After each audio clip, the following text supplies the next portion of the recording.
चलिए स्टार्ट करें। Hi guys, welcome to another lecture of multidisciplinary case studies. हम लोग काफ़ी ब्रेक के बाद मिल रहे हैं, अभी तो 4 दिन का ब्रेक हो गया था अपने को। आई होप आप लोग सब एकदम फ्रेश होके रिज्यूमिनेट होके आए हो, बिकॉज अब अपने फुल फ्लेजेड क्लास स्टार्ट करते हैं। ठीक है, ये जो सब्जेक्ट है it's an open book subject, but that does not mean इसमें पढ़ना नहीं पड़ता है। That's why we are here. इसमें आपको करीब 300 से 350 केसेस पढ़ने पड़ेंगे, जिसके बारे में we'll discuss in the class. हम लोग फैक्ट्स डिस्कस करते हैं, लॉ डिस्कस करते हैं, क्या रैशनल या रीजनिंग था वो डिस्कस करते हैं, and then we see court ने क्या होल्ड किया। ठीक है, तो इसमें 8 डिफरेंट टॉपिक्स है and we have started with the topic called corporate laws. ठीक है, जिन लोगों का भी पिछले क्लासेस मिस हुए आप लोग टेंशन मत लेना, क्लासेस का रिकॉर्डिंग चल रहा है। सो आप लोग का एक बार कलेक्टिवली जब बैच स्टेबल हो जाएगा तो 10-15 डेज बाद हम लोग रिकॉर्डिंग्स दिखा देंगे आप लोगों को। ठीक है, एंड ऐसा कुछ होता नहीं है इसमें कि एक क्लास से दूसरा क्लास लिंक्ड है। सो ऐसा कुछ नहीं कि आपको आज समझ में नहीं आएगा। ठीक है, so don't worry about it. Start करें अपना बिना किसी डीले के। चलिए, तो हमें कौन सा केस करना था आज? केस नंबर 27 ना? एक सेकेंड।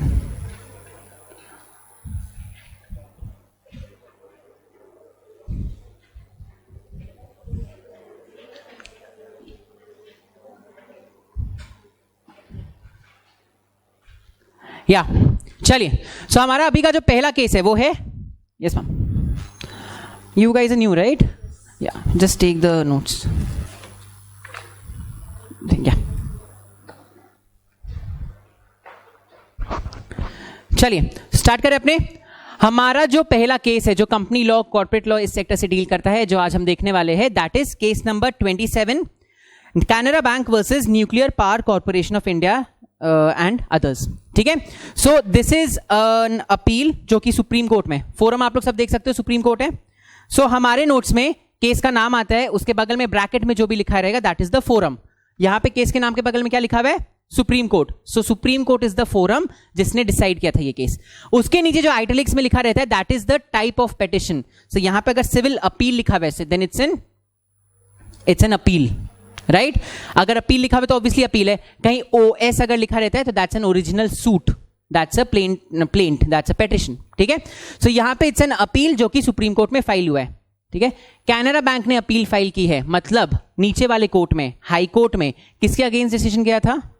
कैनरा बैंक के अगेंस्ट। ठीक है, अगर मान लो हाई कोर्ट में ए वर्सेस बी में बी के अगेंस्ट डिसीजन जाता है तो सुप्रीम कोर्ट में बी ही अपील लेके जाएगा, राइट? सो नीचे वाले कोर्ट ने कैनरा बैंक के अगेंस्ट डिसीजन दिया था। आइए देखते हैं इस केस में हुआ क्या था।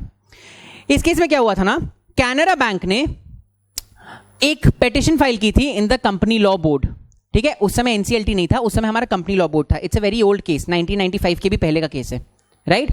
सो ऑफ कोर्स एनसीएलटी तो उस समय था नहीं। कंपनी लॉ बोर्ड सबको पता है, उस समय कंपनी लॉ बोर्ड चलता था, एवरीबडी नोज अबाउट इट। ठीक है, तो कंपनी लॉ बोर्ड में कैनरा बैंक ने एक पिटीशन फाइल की। उन्होंने क्या पिटीशन फाइल की? उन्होंने ये पिटीशन फाइल की कि ये जो एनपीसीआई है ना, nuclear power corporation of India, उनका मैंने शेयर्स कुछ लिया था। There were certain transfer of shares in my name, जो वो लोग रजिस्टर करने से मना कर रहे हैं। ठीक है, दैट वाज देयर पिटीशन। तो आप सबको पता है 2013 एक्ट के अंडर भी अगर हमारा शेयर ट्रांसफर कोई कंपनी नहीं करती है तो हम रेक्टिफिकेशन ऑफ रजिस्टर के लिए जा सकते हैं एनसीएलटी पास, राइट? रेक्टिफिकेशन कराने जा सकते हैं। तो अंडर दी 1956 एक्ट ऑल्सो कोई भी इंसान जिसके फेवर में ट्रांसफर हुआ था एंड कंपनी उस ट्रांसफर को रजिस्टर नहीं कर रही है, वो इंसान भी कंपनी लॉ बोर्ड के पास जा सकता था। ठीक है, सो वो इंसान गया कंपनी लॉ बोर्ड के पास। जिस बॉन्ड, एक्चुअली शेयर्स नहीं थे, बॉन्ड्स थे कुछ। ठीक है, जिस बॉन्ड के बारे में कैनरा बैंक बोल रहा था कि ये बॉन्ड हमारा है, वही बॉन्ड के बारे में स्टैंडर्ड चार्टर्ड बैंक भी आके बोल रहा था कि ये बॉन्ड हमारा है। ठीक है, सो अपने देखते हैं क्या हुआ था।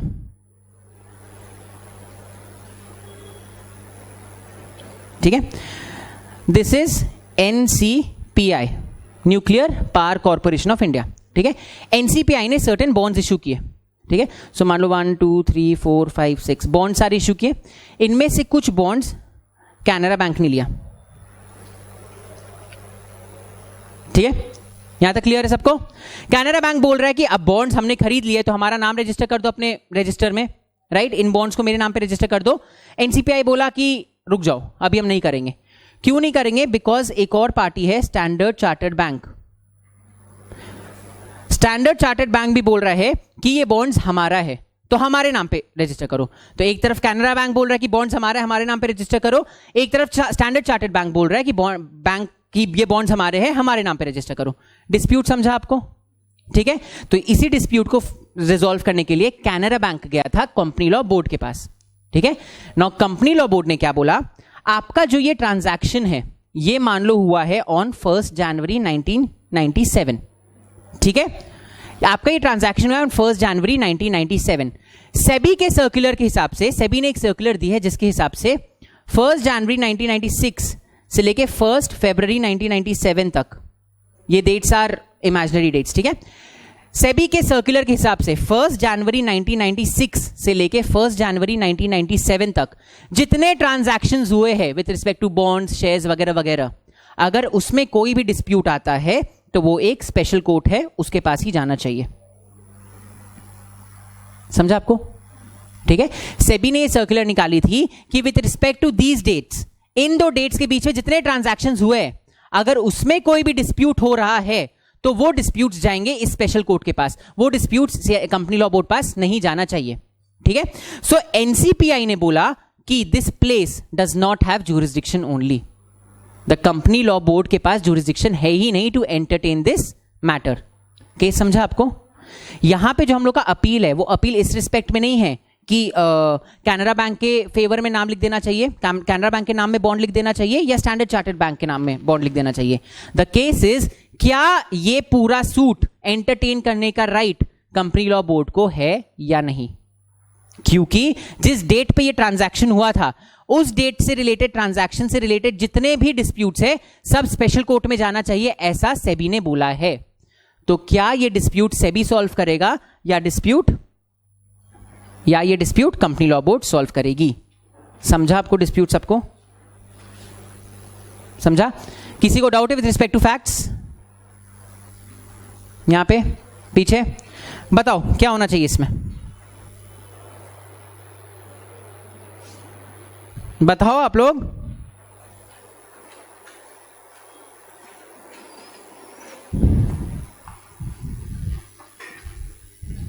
क्या होना चाहिए? स्पेशल कोर्ट के पास जाना चाहिए या यहीं पे आना चाहिए? क्यों?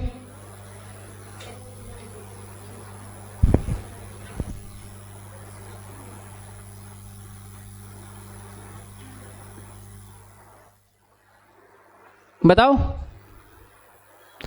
फैक्ट्स नहीं क्लियर हुआ तो I will explain the facts again, कोई प्रॉब्लम नहीं। किसको किसको फैक्ट्स नहीं समझा? नहीं समझा? और किसी को नहीं समझा? नहीं समझा तो मैम आप लोग बोलो कि फैक्ट्स नहीं समझा, इट्स एब्सोल्युटली ऑल राइट। ठीक है, सुनिए वापस समझा रहे। दिस इज अ कंपनी, इसका नाम है एनसीपीआई। ठीक है, सारी कंपनीज कुछ बॉन्ड्स इशू करते हैं, राइट? इस कंपनी ने भी सर्टेन बॉन्ड्स इशू किए थे। ये बॉन्ड्स इशू हुए थे ऑन 1 जनवरी 1997। यहां तक क्लियर है? ठीक है, नाउ ये बॉन्ड्स कैनरा बैंक ने खरीदे। ठीक है, एंड कैनरा बैंक बोल रहा है कि इन बॉन्ड्स को मेरे नाम पे रजिस्टर कर दो। ऑब्वियसली अगर बॉन्ड्स मैंने खरीदे तो नाम मेरे नाम पे रजिस्टर होना चाहिए बॉन्ड्स। ठीक है, एनसीपीआई बोला कि हम इस बॉन्ड्स को आपके नाम पे रजिस्टर नहीं करेंगे। तो कैनरा बैंक ने पूछा क्यों नहीं करोगे? ठीक है, तो उस केस में उन्होंने बोला कि स्टैंडर्ड चार्टर्ड बैंक है, वो आपके रजिस्ट्रेशन को कंटेंट कर रहा है, चैलेंज कर रहा है, क्योंकि स्टैंडर्ड चार्टर्ड बैंक ये बोल रहा है कि ये जो बॉन्ड्स है वो मेरे हैं। सो एक तरफ कैनरा बैंक बोल रहा है ये बॉन्ड्स मेरे हैं, एक तरफ स्टैंडर्ड चार्टर्ड बैंक बोल रहा है ये बॉन्ड्स मेरे हैं। डिस्प्यूट है एक। ठीक है, जब तक डिस्प्यूट रिजॉल्व नहीं होगा तब तक एनसीपीआई रजिस्टर नहीं कर सकता किसी के भी नाम पे, राइट? तो इसी चीज को लेके कैनरा बैंक पहुंच गया कोर्ट।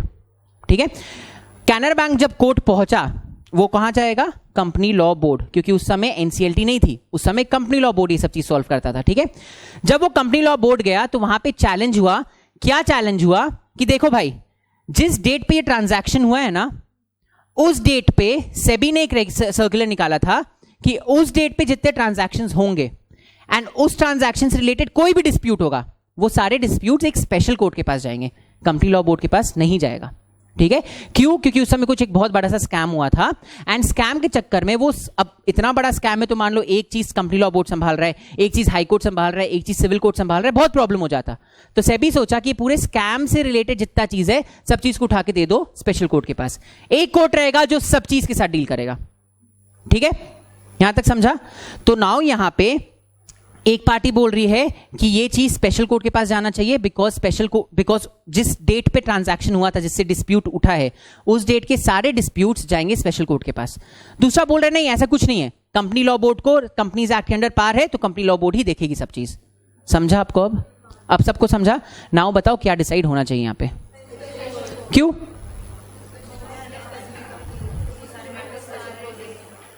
तो क्या ऐसा गवर्नमेंट कर सकती है कि पहले आप किसी फोरम को ज्यूरिसडिक्शन दे रहे हो एंड देन बाद में बोल रहे हो कि नहीं, इन पर्टिकुलर डेट्स के बीच में ज्यूरिसडिक्शन आपके पास नहीं है?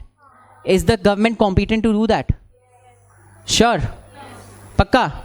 किसी को ऐसा नहीं लगता है कि नहीं, कंपनी लॉ बोर्ड स्टार्टिंग से तो कंपनी लॉ के बोर्ड के पास ही होना चाहिए, it should not go to the special court? ठीक है, किसी को भी नहीं लगता? ठीक है, चलो। तो कोर्ट ने भी obviously, it's a very straight forward case, court ने भी यही बोला कि it has to go to the special court. Why? Because special act will always prevail over the general act. Companies act is a general act, ये special courts act was a special act. Special court act में specially बोला गया था कि ये particular date के बीच में जितने ट्रांजैक्शंस होंगे वो सारे जाएंगे स्पेशल कोर्ट के पास, तो वो सारे जाएंगे स्पेशल कोर्ट के पास। ठीक है, चलिए देखते हैं अपने नोट्स में क्या लिखा हुआ है। The appellant, कौन है अपना appellant यहां पे? Canara bank, made an application before CLB seeking relief against the respondent. Respondent कौन? NCPI, which had refused to register Canara Bank's name in its register as the holder of certain number of bonds. ये आपने discuss किया था, ठीक है? It is to be noted that Standard Chartered had also claimed ownership of the said bonds. तो उस bonds के ownership को लेके dispute था, that is why NCPI register नहीं कर रहा था। बट क्या हमारा सब्जेक्ट मैटर इस केस का वो डिस्प्यूट रिजॉल्व करना था? नहीं, हमारा बस इतना जानना था कि क्या स्पेशल कोर्ट के पास जाएगा या कंपनी लॉ बोर्ड के पास जाएगा। ठीक है, तो देखते हैं। The application of the appellant was pending before CLB। Appellant का एप्लीकेशन कंपनी लॉ बोर्ड के पास पेंडिंग था, जिसके दौरान ये अमेंडमेंट हो गया। ठीक है, this section gave the special court exclusive jurisdiction to take cognizance of all the matters that arose out of transactions entered into the specified dates. ठीक है, तो स्पेशल कोर्ट्स एक्ट में जो अमेंडमेंट आया, उस अमेंडमेंट के हिसाब से इस डेट से इस डेट के बीच में जितने ट्रांजैक्शंस हुए, उससे रिलेटेड जितने डिस्प्यूट्स है, सब स्पेशल कोर्ट के पास जाएंगे। ठीक है, कोई और फोरम, इनकम टैक्स फोरम हो, चाहे आपका सिक्योरिटीज लॉ फोरम हो, चाहे कंपनी लॉ फोरम हो, कहीं नहीं जाएगा, वो जाएंगे केवल स्पेशल कोर्ट के पास। ठीक है, तो एपेलेंट ने बोला कि since the transaction was a subject matter of their application, उस स्पेसिफाइड डेट में एंटर हुआ था, इट should go to the special कोर्ट। इस केस में कैनरा बैंक बोल रहा है कि कंपनी लॉ बोर्ड पास नहीं रहेगा, ये it should go to the special court. ठीक है, एनसीपीआई बोल रहा है नहीं, कंपनी लॉ बोर्ड के पास ही रहेगा। समझा आपको? ठीक है, Canara bank is saying special court के पास जाओ, स्पेशल कोर्ट के पास जाना चाहिए बिकॉज स्पेसिफाइड डेट्स के बीच में आ रहा है। एनसीपीआई इज नहीं, यहीं पे रहेगा। Who will win? Canara bank. Canara bank is the appellant. ठीक है, so the court decided in the favor of the appellant, that is the Canara Bank. Court ने क्या दिया? Having regard to the enormity of the scam, मतलब एक scam हुआ था जिसके वजह से अमेंडमेंट लाया गया था। अब वो स्कैम इतना बड़ा था कि द गवर्नमेंट वांटेड कि ये स्कैम का पूरा चक्कर एक ही कोर्ट देखे। Of course, because scams are so huge, आप अलग अलग फोरम में जाके अलग अलग चीज नहीं मांग सकते, तो द गवर्नमेंट थॉट कि एक ही फोरम को पूरा जुरिस्डिक्शन दे देते। तो जब इतना बड़ा स्कैम हुआ था और जब जानबूझ के ऐसा अमेंडमेंट लाया गया है, you will have to abide by that amendment. ठीक है, Parliament thought it was necessary that all matters of claims arising out of transactions entered into on the specified dates should be brought before and tried by the same forum. ठीक है, ऐसा parliament को लगा कि एक ही forum के पास हमें लेके आना चाहिए। That forum had also been invested with the jurisdiction to try persons वगैरह वगैरह। ठीक है, ये भी हटा दो। The case should stand transferred. Basically that was the gist of the case. Clear हुआ? ठीक है, सबको समझा ये केस? ठीक है, इस केस के पीछे का बेसिक प्रिंसिपल क्या था? Special acts will prevail over general acts always, always. ठीक है, क्लियर हुआ ये case? The court held that the case should be transferred to the special court. ठीक है, अब स्टैंडर्ड चार्टर्ड बैंक के पास जाएगा या कैनरा बैंक के पास जाएगा, ये कौन डिसाइड करेगा? ये अब स्पेशल कोर्ट में डिसाइड होगा। अभी तक तो लोग ज्यूरिसडिक्शन पे ही लड़ रहे हैं ना, कौन सा कोर्ट जाएगा। अब स्पेशल कोर्ट विल डिसाइड कि किसके पास जाएगा। तो अपना एनीवे सब्जेक्ट मैटर नहीं था, अपना सब्जेक्ट मैटर तो इतना ही जानना था ना कि स्पेशल कोर्ट के पास जाएगा या सीएलबी के पास। समझा ये केस क्लियर हुआ सबको, पक्का। चलिए आइए देखते हैं अपने case number 28, Singer India limited versus Chandramohan Chadda. ठीक है, हाँ भाई वही है, चंद्रमोहन चड्डा ही है। ठीक है, again the forum is supreme court. Appeal है कि ओरिजिनल सूट है? अपील है। सो एपेलेंट कौन होगा? रेस्पोंडेंट कौन होगा? चंद्रमोहन चड्डा। यहां पे जो लोग वो वाले क्लास में नहीं थे, उनको पता है appellant, respondent, petitioner, respondent, plaintiff, defendant, prosecution, defence. कोई भी है जिसको अभी भी डाउट है? जल्दी बताओ, डाउट है तो पूछो। एक्सप्लेन अभी। हाँ आपको डाउट है? हाँ नहीं थे मतलब, but otherwise do you know about it या फिर एक्सप्लेन करना है? जल्दी। ठीक है, सो देखिए जब भी आप एक ओरिजिनल सूट लेके जाते हो तो जो इंसान ओरिजिनल सूट लेके जा रहे हैं वो कौन है? पेटिशनर। ओरिजिनल सिविल सूट जो लेके जाता है वो कौन होता है? Plaintiff.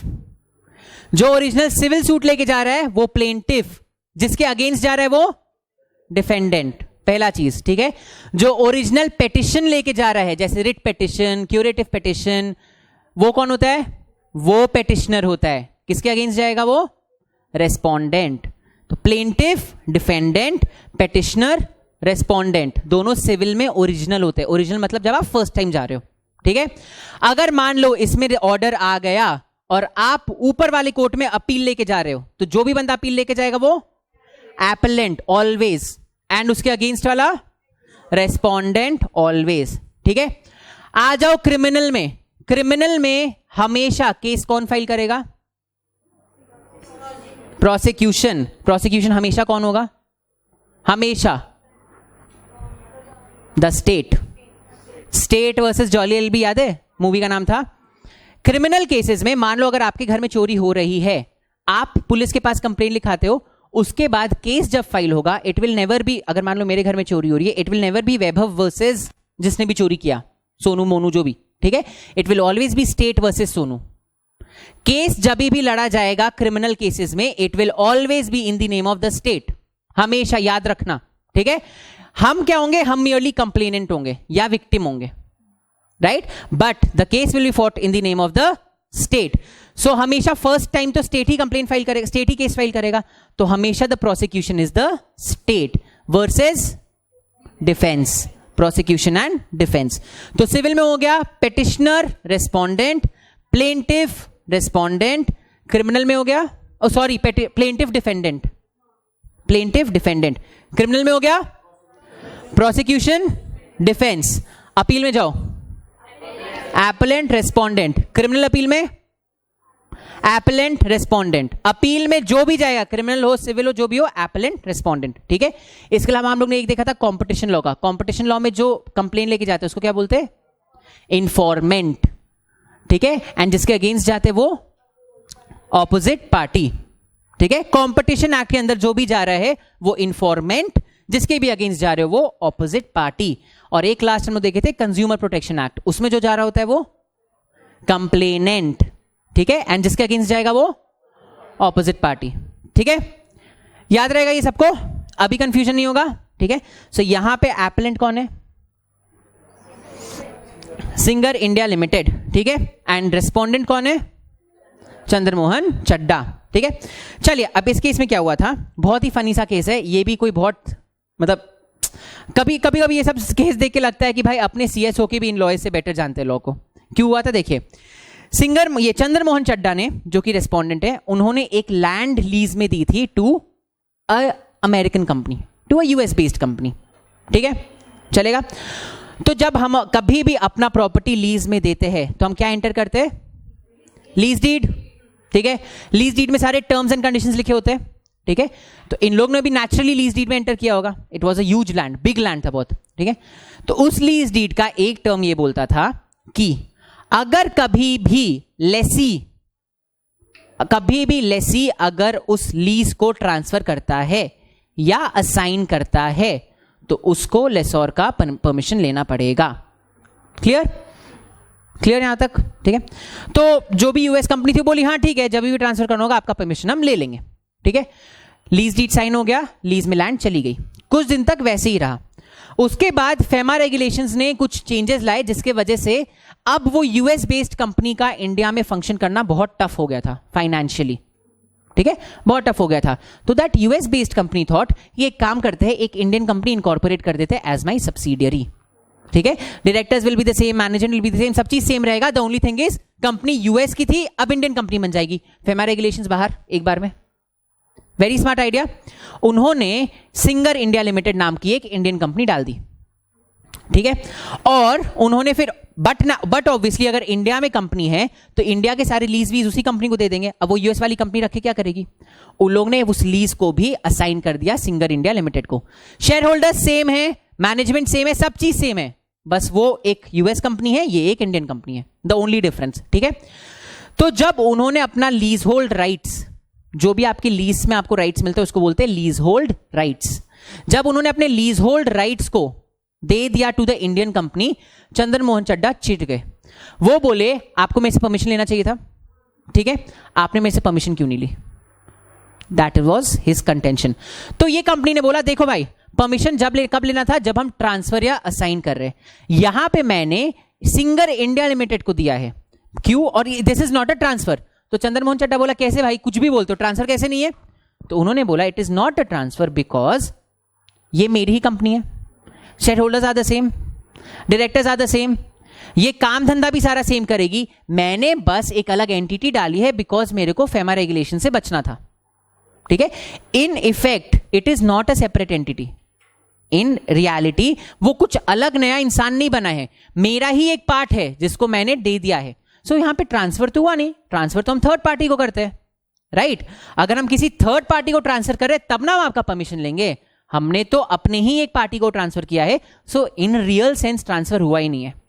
Chandra Mohan Chadda was like तुम पागल हो क्या, पीवी के आए हो क्या? ट्रांसफर हुआ है, क्यों? बिकॉज मान लेते चलो सब चीज सेम है, एकदम आपका बच्चा जैसा है वो कंपनी, इंडिया वाली कंपनी, ठीक है, एवरीथिंग इज सेम, बट है तो सेपरेट लीगल एंटिटी। अगर सेपरेट लीगल एंटिटी है भाई तो आपने ट्रांसफर किया, आपने जैसे ही ट्रांसफर किया गई, राइट? आपने जैसे ही ट्रांसफर किया, जैसे ही उनको कुछ भी चीज दिया, it is a transfer between two separate entities, आपको परमिशन लेना चाहिए था। सिंगर इंडिया लिखना लेना ही नहीं चाहिए था, कुछ भी बोल रहे आप लोग, मेरी एंटिटी है भाई, understand, it is my entity only, it is like us only, हमारा ही एक पार्ट है, ऐसे कुछ ट्रांसफर हुआ नहीं है।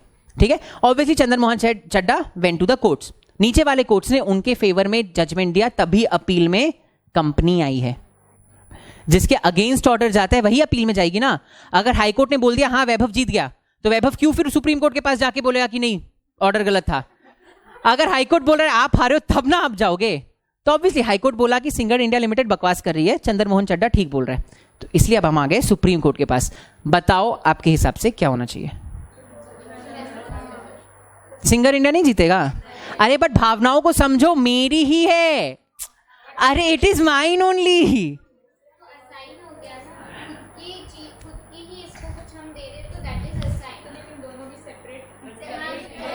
अरे but it is mine only, ऐसे कैसे कर रहे हो यार? अरे बट हमारे पीछे प्रेम बहुत है, it is my company only, what are you doing? लड़ाई लगवा दोगे दोनों कंपनी के बीच में? अरे यार, सो सिंगर इंडिया लिमिटेड कंटिन्यूअसली यही हल्ला कर रहा था कि वो मेरा ही अंश है भाई, it is mine only, what are you doing? ठीक है, and Chandra Mohan Chadda was like Salman versus Salman पर क्या हो, सेपरेट लीगल एंटिटी होती है। क्या कोर्ट डिसाइड किया होगा finally? The court decided in the favour of Chandra Mohan Chadda. उन्होंने बोला कि देखो भाई, जितना भी आप में घनिष्ठ मित्रता हो, जितना भी प्रेम हो, we don't care, according to law जैसे ही कंपनी इनकॉर्पोरेट हुई, उनकी एक सेपरेट लीगल एंटिटी बन गई। सेपरेट लीगल एंटिटी मतलब अगर आपने उनको कुछ सामान दिया अपना, तो आपने एक किसी और इंसान को ट्रांसफर किया है, किसी और इंसान को ट्रांसफर किया है तो आपको परमिशन लेना चाहिए था। ठीक है, समझा? तो बेसिकली चंद्र मोहन चड्डा चाह रहे थे कि एविक्शन नोटिस मिल जाए, एविक्शन ऑर्डर मिल जाए, जो उनको मिल गया, ठीक है। Now singer India was asked to leave the premises because आपने लीज डीड को वायलेट किया है, you have infringed the lease deed. समझा, ब्रीच्ड हो गया। देखिए आपने क्या लिखा हुआ है केस में, ये केस समझा सबको, फैक्ट समझे, रैशनल समझा, जजमेंट समझा। चलिए, the respondent leased out a piece of land to a company known as Singer sewing machine company incorporated in the US. ये चंद्रमोहन चड्डा ऐसे कोई बहुत अच्छा इंसान नहीं था, अपने इंडिया का प्रॉपर्टी उसको देना है यू बाहर वाले को, जैसे इंडियन वाले को तो एविक्शन नोटिस दे दिया, बट ठीक है, दैट्स हाउ इट इज, ठीक है। After a few years the company transferred the lease hold rights to an Indian company called Indian sewing machine limited, later known as Singer India limited, ठीक है। मतलब basically singer India limited को ही transfer कर दिया गया था without obtaining prior approval of the lessor. उन्होंने approval ली ही नहीं, समझाइए सबको। Agreed by this the lessor filed an eviction petition against the company under the Delhi rents control act. Eviction petition, Chandra Mohan Chadda was like, भाई हमको नहीं चाहिए, निकलो अब मेरे उससे, आपने लीज डीड को ब्रीच किया, खत्म बात, ठीक है। The company contended that the leasehold rights were transferred by virtue of a scheme of amalgamation approved by the High Court and therefore a compulsion made by operation of law. अच्छा, ये point एक और उसने उठाया था। एक तो ये पॉइंट उठाया था कि देखो भाई ये मेरी ही कंपनी है, so it is in effect the same. Second point उन्होंने ये उठाया कि हमने डीमर्ज किया, इट्स नॉट अमालगमेशन, डीमर्जर है, हमने डीमर्ज किया। डीमर्ज मतलब क्या? मेरा एक पार्ट निकाल के हम अलग कर दिए, तो उन्होंने अपना इंडिया वाला पार्ट निकाल के एक अलग कंपनी बना दी, ठीक है। नाउ हम लोग ने अमालगमेशन, डीमर्जर सबका पूरा प्रोसेस पढ़ रखा है, राइट। उसमें फाइनल ऑर्डर क्या होता है अमालगमेशन का, कौन पास करता है? NCLT. Amalgamation by virtue of the NCLT order होता है, क्योंकि स्टैम्प ड्यूटी किस पे लगती है? स्टैम्प ड्यूटी किस पे लगती है? ऑर्डर पे लगती है ना स्टैम्प ड्यूटी। तो फिर आपने पढ़े ये केस, ठीक है। तो एनसीएलटी के ऑर्डर से आपने, इन इफेक्ट एनसीएलटी के ऑर्डर से आपने ट्रांसफर किया था, तो उनका बोलना था कि हमने, उस समय हाईकोर्ट होता है, हाईकोर्ट था ना, तो उनका बोलना था हमने हाईकोर्ट के ऑर्डर से ये पूरा प्रोसेस किया, हाईकोर्ट के ऑर्डर के वजह से मेरा राइट्स वहां ट्रांसफर हुआ है। सो ये मेरा वॉलंटरी एक्शन नहीं था, इट वॉज एन एक्शन जो मेरे को लॉ में कंपल्सरी करना पड़ा। समझा आपको वो लोग क्या बोल रहे हैं? किसने बोला ट्रांसफर करने के लिए? हाईकोर्ट ऑर्डर ने बोला ना। अमालगमेशन का फाइनल अमालगमेशन तभी होता है जब हाईकोर्ट ऑर्डर पास करती है, ठीक है। ये कॉन्सेप्ट एक्चुअली सबको पता है, आप लोग आज फर्स्ट टाइम आए इसलिए नहीं पता। जब भी अमालगमेशन के लिए आप जाते हो ना, आप स्कीम बना लिए दोनों कंपनीज, ठीक है, उसके बाद आपको हाईकोर्ट से अप्रूवल लेना पड़ता है उस स्कीम का। जब तक आप हाईकोर्ट से अप्रूवल नहीं लो तब तक अमालगमेशन नहीं होता है, नहीं होता है। तो कोर्ट्स ने होल्ड किया है कि अमालगमेशन होने वाला document is that order, not the scheme, ठीक है। सो किस डॉक्यूमेंट के बेसिस पे आप अमालगमेशन करते हो? हाईकोर्ट ऑर्डर, ठीक है। तो इस केस में बोला गया, कंपनी बोली कि हमने अमालगमेट कब किया, हमने डीमर्जर कब किया? हाईकोर्ट के ऑर्डर से। So it's an compulsion of law, हम वॉलंटरी नहीं कर रहे। समझा आपको? ठीक है। क्या ये चीज सही है? क्यों नहीं है? सही नहीं है तो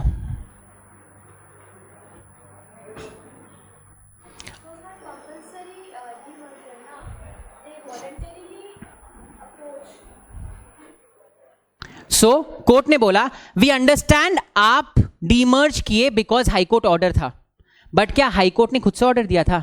आप ही ना पंचायत करके गए थे पहले हाईकोर्ट के पास कि मेरे को डीमर्ज करना है। आपने ही हाईकोर्ट के पास अपना स्कीम ले गया for approval, you went to the high court for the approval, तब हाईकोर्ट ने अप्रूव की। So it's not a mandatory thing, it's a voluntary thing जो आपने किया है। आप नहीं जाते, आपको डीमर्जर नहीं करने मिलता, राइट। तो इसलिए उन्होंने बोला ये कंपल्शन बाय लॉ नहीं है, तो आप वो डिफेंस तो ले नहीं सकते, तो बचा फिर आपको अप्रूवल लेना पड़ता। सिंस आपने अप्रूवल नहीं लिया, आपको एविक्ट किया जाएगा, ठीक है, ठीक है। The court decide in favour of respondent.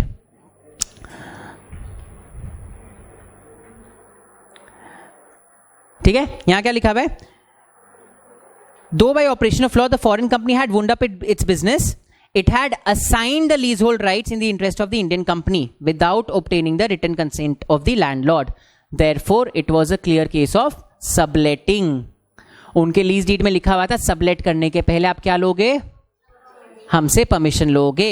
हमको नहीं फर्क पड़ता कि आप वाइंड अप कर गए हो या आपने किसी भी रीजन से दिया है, आपने दिया विदाउट अप्रूवल, आप सबलेट कर रहे हो, ठीक है।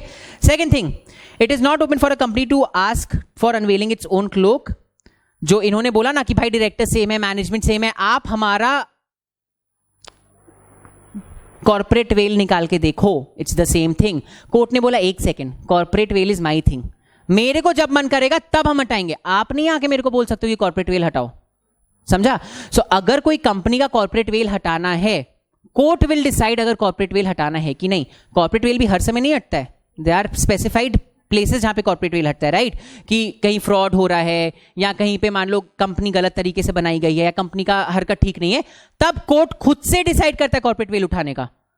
कॉर्पोरेट वेल आप जाके बोल नहीं सकते हो कि यही देखो हम लोग सेम लोग हैं, कॉर्पोरेट वेल उठा के देखो, you can't do that, you can't do that, ठीक है। सो द कोर्ट सेड आपके अंदर कितना भी प्रेम हो, जो भी हो, हमें फर्क नहीं पड़ता, हम कॉर्पोरेट वेल नहीं उठा रहे।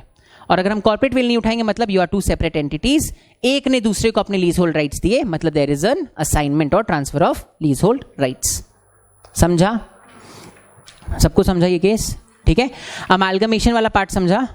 अमालगमेशन वाला पार्ट में अगर आपको डाउट है, after the lecture I explain the whole process to you, ठीक है। आप लोगों का डाउट होगा तो, बाकी सबको समझा, ठीक है। तो इसे बोला गया एविक्ट करना पड़ेगा, ठीक है। चलिए जल्दी से देखते हैं नेक्स्ट केस।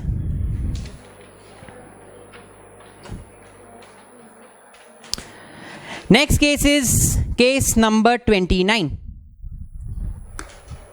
क्या है केस का नाम?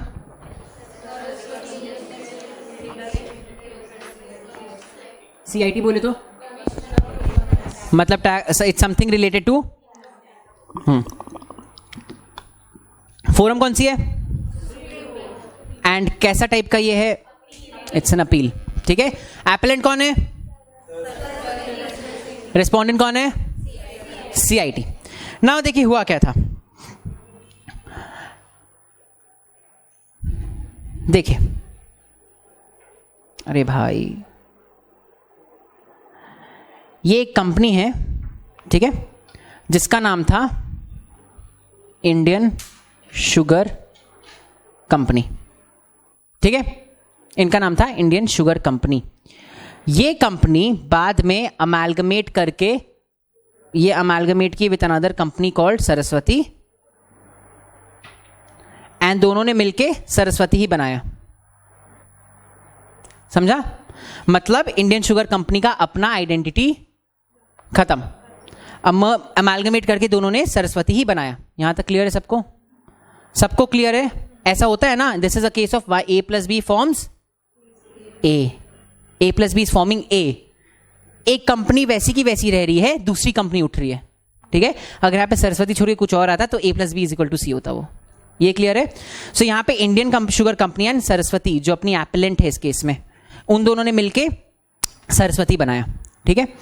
नाउ मान लो इनका मर्जर हुआ था ऑन 1 फरवरी 98, ठीक है। मर्जर के पहले 1 फरवरी के पहले इंडियन कंपनी को 50,000 रुपीज किसी चीज के लिए पे करना था, अक्रू हो चुका था, पे नहीं हुआ था। अक्रू सबको समझते आता है क्या होता है, ठीक है। तो उन्होंने जब अपना एनुअल रिटर्न्स बनाया तो उन्होंने अक्रूअल बेसिस पे ये 50,000 एज एक्सपेंस अपने में डिडक्ट कर लिया। आप अपने एक्सपेंसेस को अपने टोटल इनकम से माइनस करते हो, जब टोटल इनकम निकाल रहे हो तो एक्सपेंसेस को माइनस करते हो ना। तो इंडियन शुगर कंपनी ने 50,000 माइनस कर दिया, बोला ये एक्सपेंस अक्रू हो चुका है, हम इसको यहां से माइनस कर दे रहे हैं, ठीक है। माइनस कर दिया, अपना टैक्स रिटर्न उसी हिसाब से भर के टैक्स पे किया, एंड जो भी था उसके बाद मर्जर वर्जर करके खत्म, the company is over, finished, Indian company is खत्म नाउ।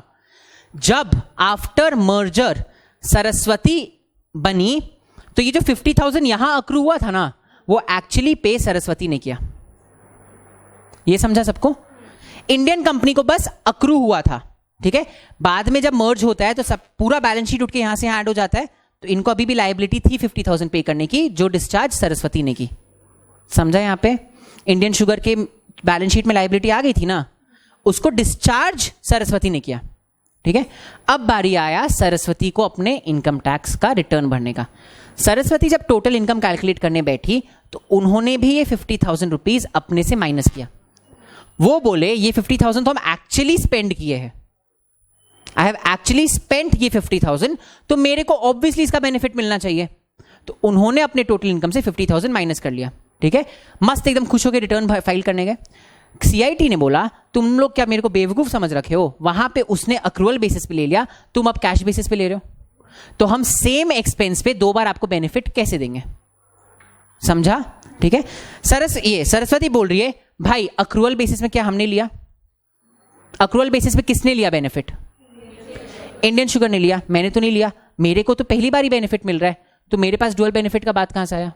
हम तो फर्स्ट टाइम ही बेनिफिट ले रहे हैं ना ऑन कैश बेसिस, तो मेरे पास तो फर्स्ट टाइम ही बेनिफिट है, तो मेरे को बेनिफिट मिलना चाहिए। इनकम टैक्स ऑफिसर्स बोल रहे नहीं, इस ट्रांजैक्शन के ऊपर एक बार बेनिफिट इंडियन शुगर ले चुकी है, तो हम सेकंड टाइम बेनिफिट सरस्वती को नहीं देंगे। सरस्वती बोल रही है भाई वो बेनिफिट ली, वो जो बिकी वो तो मर चुकी है, मेरा क्या लेना देना, मैंने पे किया है, I should get the benefit. सबको केस का फैक्ट समझा? सबको समझा? किसी को भी थोड़ा सा भी डाउट? जल्दी से फटाक से बताओ। नहीं समझा? डाउट नहीं है? डाउट नहीं है इधर? आप लोगों को समझा? हाँ, अब बताओ क्या होगा। क्या इनकम टैक्स का डिपार्टमेंट का स्टैंड कि एक ट्रांजैक्शन पे डबल बेनिफिट हम नहीं देंगे वो जीतेगा, या सरस्वती का स्टैंड कि भाई पहला बेनिफिट मुझे नहीं मिला था, पहला बेनिफिट इंडियन शुगर को मिला था, आपका प्रॉब्लम है वो, मेरा पहला बेनिफिट था ही नहीं। किसको तरफ सुप्रीम कोर्ट विल आंसर? चलो पहली बार तो there is a division. How many of you say income tax department? Okay, how many of you say Saraswati? You raised hands both में ना? नहीं, आप income tax, you are saying Saraswati. Why income tax? जो income tax वाले लोग हैं, क्यों? एक बार दिया benefit, okay. Saraswati was liable to pay ना, बिकॉज एक्सपेंस उनका था, उनके बैलेंस शीट में लाइबिलिटी साइड दिखेगा वो। जब भी अमालगमेशन होता है आपका सारा लाइबिलिटीज उठ के नए तरफ चल जाएगा, तो now Saraswati is liable to pay. Why Saraswati?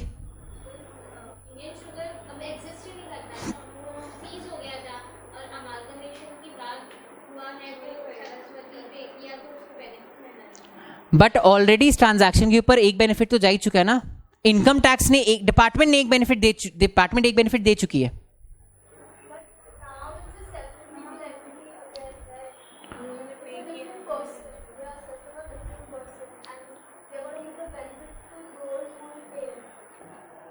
Those will pay always because Income Tax Act recognizes accrual basis.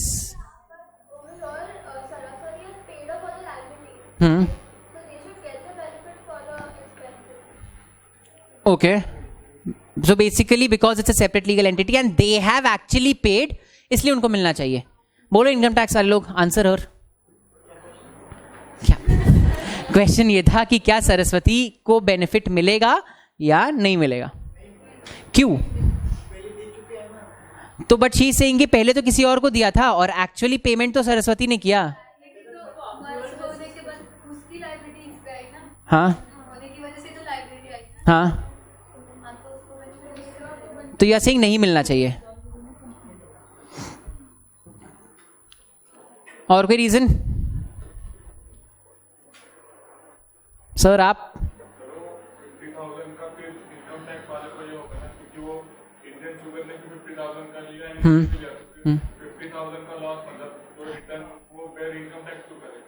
Exactly income tax department क्यों उसका फिर लॉस बेयर करे? बताइए बताइए।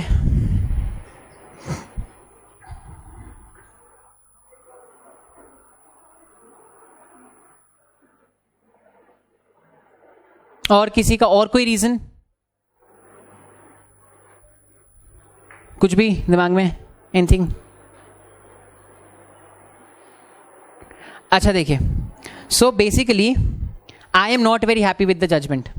ठीक है, मेरे हिसाब से जो जजमेंट आया वो गलत है। मतलब मेरे हिसाब से, मतलब I am not very convinced, गलत तो हम कौन नहीं होते बोलने वाले सुप्रीम कोर्ट के जजमेंट को, but I am not very convinced with the judgement.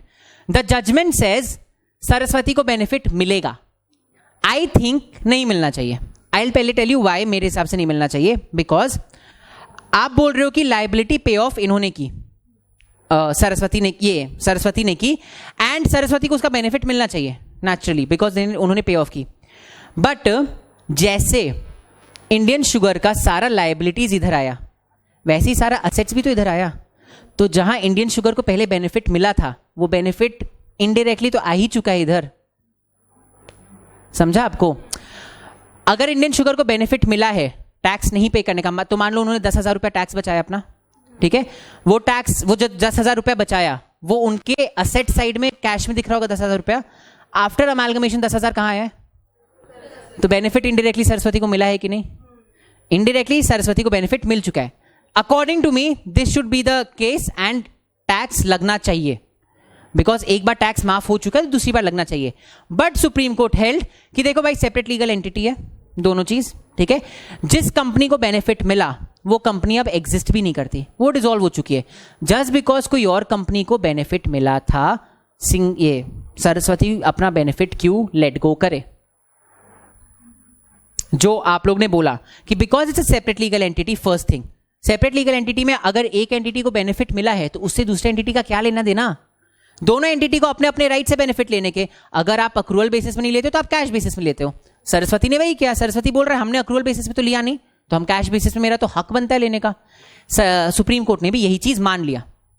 Supreme court said हाँ आपका हक बनता है लेने का, बिकॉज बेनिफिट जिस एंटिटी को मिला वो अब है ही नहीं और आपको बेनिफिट मिलना चाहिए. Supreme court accepted this. I am personally not very convinced because मेरे हिसाब से इनडायरेक्ट बेनिफिट आया है. ठीक है, समझाइए कि सबको, ठीक है.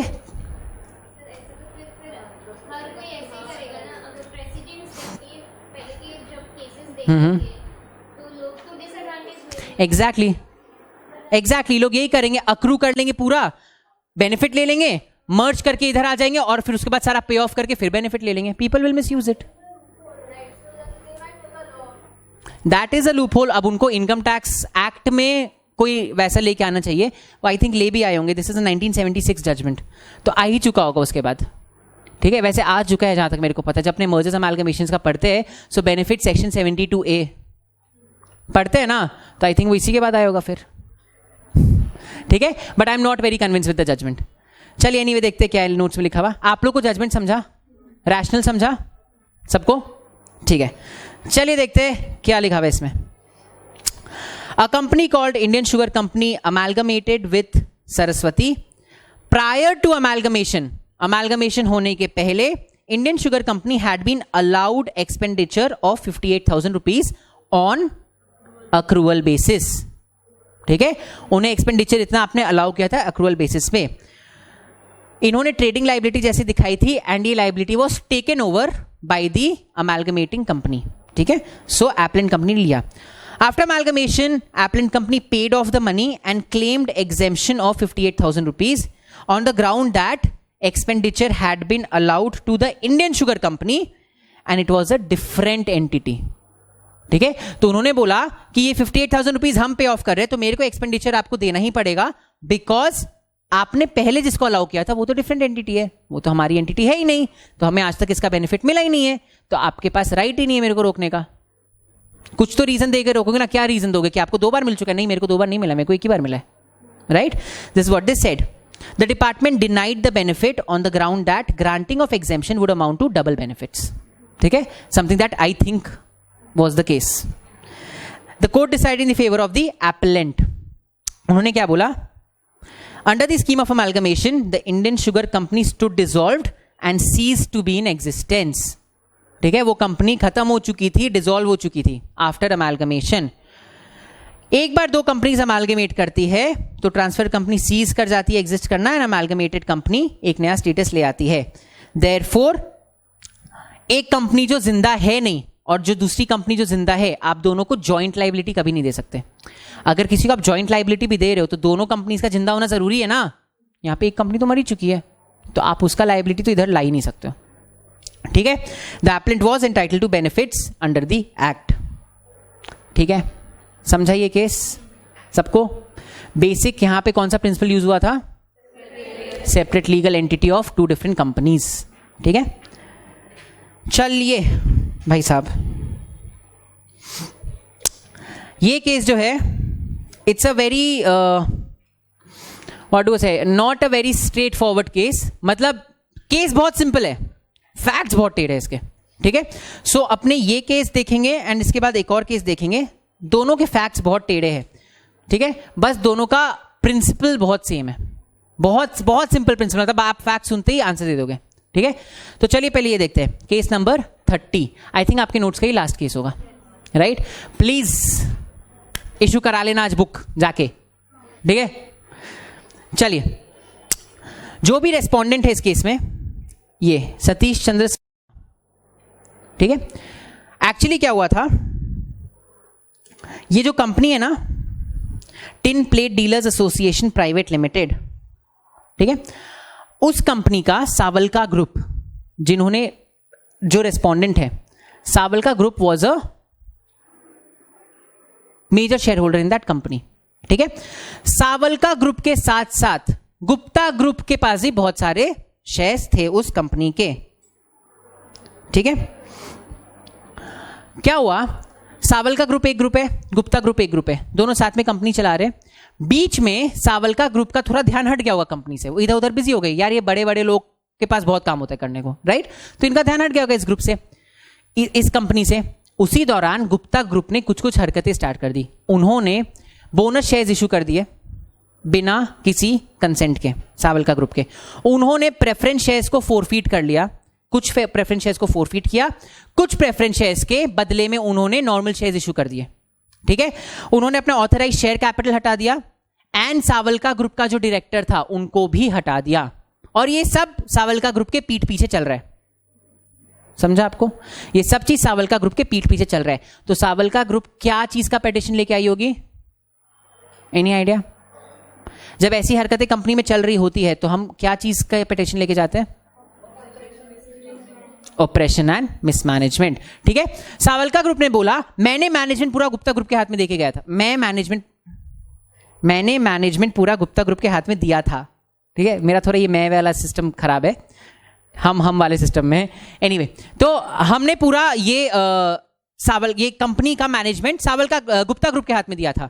गुप्ता ग्रुप ने बहुत कुछ यहां पे मिसमैनेजमेंट किया है, बहुत सारी चीजें ऊपर नीचे आगे पीछे करके बैठे वो लोग। ठीक है, this is an operation and mismanagement against us एंड उन्होंने under the relevant provision of 1956 act ये पिटीशन फाइल की। ठीक है, तो चलिए अपने देखते हैं एक्चुअली था क्या। ठीक है, Sawalka group filed a petition before the company law board. ठीक है, क्या पिटीशन फाइल किया था? That Gupta group had come into power of the company। Gupta group ने कंपनी का मैनेजमेंट पूरे अपने हाथ में ले लिया था। कैसे? By actions of commission and omission. क्या क्या चीज किया था उन्होंने? First, forfeiture of preference shares issued to Sawalka group. Sawalka group को जितने प्रेफरेंस शेयर्स दिए गए थे सब फोरफीट कर लिया। ठीक है, second, unilaterally authorised capital increase किया। ठीक है, बोनस शेयर्स इशू किया टू ओनली सावलका ग्रुप। क्या आप ऐसा कर सकते हो केवल एक ग्रुप को बोनस शेयर्स देना? ठीक है, उन्होंने केवल बोनस शेयर सावलका ग्रुप को ही दिया, बोनस शेयर्स इशू किया without notice to Sawalka group. Sawalka group को बताया भी नहीं कि हम बोनस शेयर्स इशू कर रहे हैं एंड बोनस शेयर्स इशू कर दिया। Is that correct? We'll discuss. ठीक है, एंड बोर्ड ऑफ डायरेक्टर्स में सावलका ग्रुप के 2 मेंबर्स थे, उनको भी रिमूव कर दिया। ठीक है, तो ये तो क्लियर कट दिखा रहा है कि वो लोग सावलका ग्रुप को वहां से निकाल के फेंकने वाले थे। ठीक है, सो सबसे पहला चीज लोग ने क्या किया? प्रेफरेंस शेयर्स को फोरफीट किए। किसके प्रेफरेंस शेयर्स फोरफीट किए? सावलका ग्रुप के। सेकंड चीज क्या किया? ऑथराइज शेयर कैपिटल बढ़ाया। अब एक बात बताओ, ऑथराइज शेयर कैपिटल बढ़ाया मतलब क्या बढ़ा के बैठ गए क्या? नहीं, उन्होंने ऑथराइज शेयर कैपिटल बढ़ाया एंड जितना बढ़ाया ना वो सब चीज अपने रिलेटेड पार्टी में बांट दिया। जितने शेयर्स थे अपने रिलेटेड पार्टी में बांट दिया। तो कंट्रोल किसका बढ़ गया? गुप्ता ग्रुप का। एंड वो कंट्रोल के थ्रू उन्होंने स्पेशल रेजोल्यूशन पास करा के दोनों डायरेक्टर्स को निकाल दिया। समझा? डायरेक्टर्स को आप ऐसे तो नहीं निकाल सकते ना, तो उन्होंने कितना स्मार्टली उनका शेयर होल्डिंग कम किया, प्रेफरेंस शेयर्स का हटा दिया, उनको बोनस शेयर्स नहीं दिया, उनको नए शेयर्स नहीं दिया, उनका शेयर होल्डिंग कम, अपने वाले को प्रेफरेंस शेयर्स दे दिया, बोनस शेयर्स दे दिया, नए शेयर्स दे दिए, मेरा शेयर होल्डिंग ज्यादा, वोटिंग करा दिया और उससे दोनों डायरेक्टर्स को हटा दिया। समझा? ठीक है। सो बेसिकली उनको सारा मैनेजमेंट अपने हाथ में चाहिए था। This is a classic case of mismanagement, ठीक है। यहां तक हुआ। तो रेस्पोंडेंट्स को समझा कि भाई ये तो, और रेस्पोंडेंट्स को ना मतलब ये क्या बोलते हैं, गुप्ता ग्रुप को, सॉरी सावलका ग्रुप को भनक तक नहीं था। उनको भनक कब पड़ा, जब उन्हें पता चला कि उनके 2 डायरेक्टर्स निकल चुके। सो 2 डायरेक्टर्स निकल चुके मतलब इशू हो चुका है bonus shares, preference shares forfeit हो चुका है, नए शेयर्स इशू हो चुके हैं। उनको ये सब पता ही नहीं कि ये सब चल रहा है कंपनी में। उनको पता चला जिस दिन उनको रेजोल्यूशन पास हुआ कि आपके 2 डायरेक्टर्स निकल चुके, ठीक है। तो वो ऑब्वियस का बात है, कोर्ट के पास आएंगे कि भाई ये क्या नॉनसेंस चल रहा है। कोर्ट के पास आए, उन्होंने बोला मेरे जो शेयर्स थे वो सारे का नाम रिस्टोर करो in the register of members. इनका नाम उन्होंने हटा दिया था वो शेयर्स कैंसिल करके। सेकंड, बोनस शेयर का कैंसिल करो। क्यों कैंसिल करो आपको हम बताएंगे, ठीक है। उन्होंने बोला बोनस शेयर्स कैंसिल करवाओ। थर्ड, जो 25,000 नए शेयर्स उन्होंने अपने ही ग्रुप के लोगों को दिया है ना, ऑथराइज शेयर कैपिटल बढ़ा के, उसको भी कैंसिल कराओ, ठीक है। जो प्रेफरेंस शेयर्स के साथ उन्होंने गड़बड़ किया है उसको भी कैंसिल कराओ, ठीक है। एंड लास्ट में उन्होंने क्या किया था, एक जो इंडस्ट्रियल प्लॉट था, ठीक है, उसका उन्होंने लीज के लेके कुछ गड़बड़ किया, दैट इज नॉट इंपॉर्टेंट, ठीक है। तो इनका मेन क्या था, जो इन्होंने प्रेफरेंस शेयर्स का गड़बड़ किया है उसको कैंसिल कराओ, जो बोनस शेयर्स का गड़बड़ किया है उसको कैंसिल कराओ, जो नए शेयर्स इशू है उसको कैंसिल कराओ, एंड जो डायरेक्टर्स को हटाया गया था उनको रीइंस्टेट करो, ठीक है। ये 4 इनकी मेन मोस्ट इंपॉर्टेंट डिमांड थी, ठीक है। तो कंपनी लॉ बोर्ड ने कुछ चीजें डिसाइड की इन फेवर ऑफ सावलका ग्रुप, कुछ चीजें डिसाइड की इन फेवर ऑफ गुप्ता ग्रुप। दोनों जन अपील में आए। जब दोनों जन अपील में आते तो उसको क्या बोलते हैं, बताए हम। जब दोनों पार्टीज अपील में जा रही है,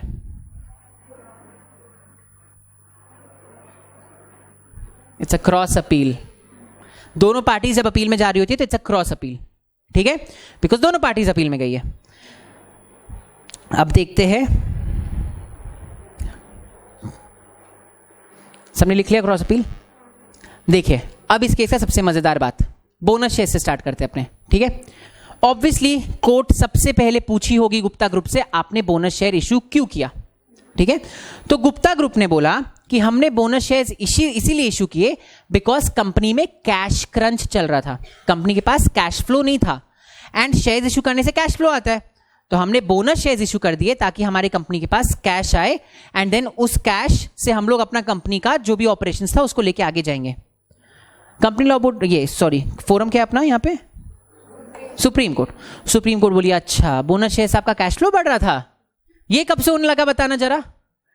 आपने अपने रेजोल्यूशन में क्या लिखा है, बोनस शेयर्स इशू कर रहे हो बिकॉज कैश फ्लो बढ़ाना है। बोनस शेयर से कैश फ्लो कब इंक्रीज होता है, कभी नहीं होता है। बोनस शेयर्स आप हमेशा अपने रिजर्व से निकालते हो, ठीक है। इससे इनफैक्ट आपका रिजर्व्स कम हो जाता है।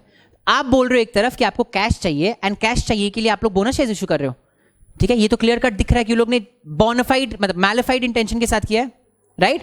सो सुप्रीम कोर्ट ने अच्छा चलो एक बोनस शेयर्स तो हमको समझ में आ रहा है क्या हो रहा है। आइए नेक्स्ट वाले पे, प्रेफरेंस शेयर्स, ठीक है। प्रेफरेंस शेयर्स को लेकर उन लोगों ने 2 हरकतें की थी। प्रेफरेंस शेयर्स अगर है तो वो गुप्ता ग्रुप के पास भी है, सावलका ग्रुप के पास भी है, राइट। सावलका ग्रुप का प्रेफरेंस शेयर्स उन्होंने फोरफीट कर लिया, गुप्ता अपने ग्रुप के प्रेफरेंस शेयर्स को लोगों ने कन्वर्ट कर दिया इक्विटी शेयर्स में, समझा, ठीक है। तो सुप्रीम कोर्ट ने बोला अच्छा ठीक है जरा डॉक्यूमेंट्स दिखाना, शेयर्स का क्या सीन है वैसे, ठीक है। वो लोग डॉक्यूमेंट्स लेके गए, बोले देखो भाई प्रॉपर शेयर्स था, हम लोग ने आधा फोरफीट कर लिया मतलब रिडीम कर लिया, एंड आधा को इक्विटी में कन्वर्ट कर दिया, ठीक है। सुप्रीम कोर्ट ने जब डॉक्यूमेंट्स देखा तो उन्हें समझ में आया कि जिस डेट पे ये कन्वर्जन हुआ ना गुप्ता ग्रुप का, उस डेट तक the preference shares did not even exist, ठीक है। प्रेफरेंस शेयर्स उस समय एग्जिस्ट भी नहीं करते थे। क्यों नहीं करते थे, देखो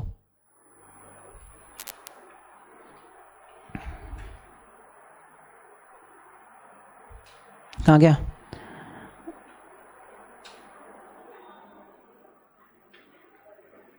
अच्छा देखो क्या हुआ था ना, जो प्रेफरेंस शेयर्स था आपका फोरफीट कर लिया मैंने, आप सावलका ग्रुप हो, ठीक है।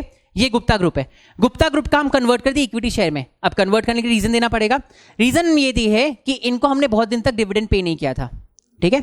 बाद में जब सुप्रीम कोर्ट ने पेरयूज किया पूरे रिकॉर्ड्स को, सुप्रीम कोर्ट को समझ में आया कि ये जो प्रेफरेंस शेयर्स का बात हो रहा है वो प्रेफरेंस शेयर्स एग्जिस्ट करते ही नहीं थे। क्यों, बिकॉज उनका रिडेम्पशन पीरियड बहुत पहले खत्म हो चुका था।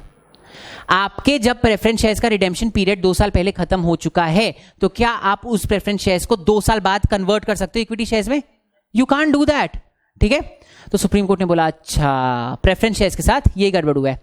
जब 2 चीजें प्रूव हो गई तो सुप्रीम कोर्ट ने समझ गया कि भाई यहां पे गड़बड़ चल रहा है। बोनस उन्होंने कैंसिल कर दिया, प्रेफरेंस शेयर्स उन्होंने कैंसिल कर दिया। कैंसिल करने से ऑटोमेटिकली डायरेक्टर्स वाला जो रेजोल्यूशन था वो कैंसिल हो गया, ठीक है। समझा आपको, ठीक है। सो बोनस शेयर्स क्यों कैंसिल किया गया? क्योंकि उन्होंने बोला था हमें कैश फ्लो चाहिए, इसलिए हम बोनस शेयर्स इशू कर रहे हैं। क्या बोनस शेयर्स इशू करने से कैश फ्लो कभी भी आएगा? नहीं आता है। तो the supreme court was like देखो भाई आपका बोनस तो कैंसिल होके रहेगा, कुछ भी कर लो, ठीक है। फिर आए प्रेफरेंस शेयर्स पे। प्रेफरेंस शेयर्स क्या बोल के कन्वर्ट किया? इक्विटी में कन्वर्ट किया। क्या बोल के? कि डिविडेंड काफी दिन से ड्यू था, पे नहीं करे, इसलिए इनका कन्वर्ट कर दे रहे, इनका फोरफीट कर ले रहे। पहले तो सुप्रीम कोर्ट ने बोला कि आपने ये कैसे किया? अगर कन्वर्ट करना है, डिविडेंड ड्यू है ये बोल के, तो सबका कन्वर्ट करो, और अगर फोरफीट करना है तो सबका फोरफीट करो। फर्स्ट थिंग ये। सेकेंडली उन्होंने बोला अच्छा ठीक है चलो डॉक्यूमेंट्स दिखाओ। डॉक्यूमेंट से पता चला कि यार ये प्रेफरेंस शेयर्स तो एग्जिस्ट ही नहीं करते, ये प्रेफरेंस शेयर्स तो पहले ही रिडीम होने का डेट जा चुका है। तो लाइक भाई आपका प्रेफरेंस शेयर्स का जो ये वाला कन्वर्जन है ये भी गया पानी में। जब 2 कन्वर्जन्स दिख चुके हमें कि इलीगल थे, दोनों को हमने कैंसिल कर दिया, तो उनका शेयर होल्डिंग ऑलरेडी कम हो गया। कम होने से वो जो रेजोल्यूशंस पास हुए थे डायरेक्टर्स हटाने के, वो ऑटोमेटिकली कैंसिल हो गए। समझा आपको, ठीक है। चलिए देखिए आपने क्या लिखा हुआ है। The court decided different issues in favour of different parties. Why? Because उन्होंने वो जो ऑथराइज कैपिटल बढ़ाया था ना, उसके लिए कोर्ट ने नहीं दिया जजमेंट, ठीक है। इसलिए हम लोग ने ये नहीं बोला है कि पूरा सावलका ग्रुप के फेवर में होता, पूरा सावलका ग्रुप के फेवर में नहीं हुआ था। ये 3 चीजें सावलका ग्रुप के फेवर में गई थी। जो ऑथोराइज शेयर कैपिटल वाला था वो गुप्ता ग्रुप के फेवर में गया था, ठीक है। देखते हैं। Where articles of the company do not confer any power to the board to issue shares from revaluation reserve, exercise thereof on the basis of the act provides would be impermissible। मतलब articles of association ने board को कहीं पे भी power नहीं दिया था bonus shares issue करने का, ठीक है। तो एक तो आपने बोनस शेयर्स कैसे इशू कर दिया जब आर्टिकल्स ने आपको पावर ही नहीं दिया? कहीं का भी कुछ भी चीज करते हो आर्टिकल से पावर डिराइव करते हो ना, आर्टिकल्स ने आपको पावर ही नहीं दिया है तो आपने कैसे बोनस शेयर्स इशू किया? First thing. Second link, the alleged purpose for the issue of bonus was to raise funds, ठीक है। Is it possible? नो, ठीक है। उसके बाद प्रेफरेंस शेयर्स पे आ जाओ। प्रेफरेंस शेयर्स के रेजोल्यूशन में आपने लिखा कि हम कन्वर्ट इसलिए करा रहे हैं बिकॉज डिविडेंड पे नहीं किया गया। आपने ना तो पहले बताया डिविडेंड कितना पे किया गया, आप आधे का कन्वर्ट कर रहे हो आधे का नहीं कर रहे हो, प्लस आप वो शेयर्स का कन्वर्ट कर रहे हो जो ऑलरेडी एग्जिस्टेंस में नहीं है। ये तो पूरा ही शैम था, तो उसको भी इन्होंने कैंसिल कर दिया, ठीक है। ये जब 3 चीज हमें पता चला कि 3 चीज गड़बड़ की है कंपनी ने, does it amount to operational mismanagement? ये bonus shares and preference shares are, now you have to tell me, will it amount to operational mismanagement और not? It will amount to operational mismanagement. तो ये 3 चीज तो सावलका group के favour में गया, plus operational mismanagement वाला पिटीशन भी सावलका ग्रुप के फेवर में ही चला गया। समझा सबको? पक्का ये केस समझा? So the conclusion was petition is maintainable, bonus shares were illegally issued, conversion of preference shares into equity share had to be struck down, and the company was guilty of committing acts of oppression and mismanagement। यही 4 चीजें हम लोग ने देखा। जो normal shares गए थे उसके बारे में कुछ बात नहीं हुई है, ठीक है। समझा सबको ये केस? समझा आपको पीछे? सबको समझा? कोई डाउट नहीं? चलिए कितना बज रहा है?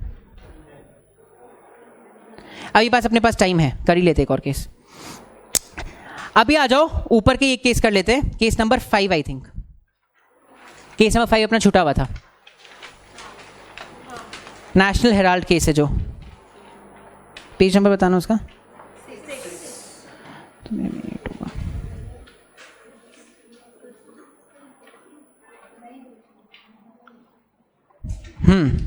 आइए, किसने किसको इस केस के बारे में एक्चुअली पता है, कभी सुने हो?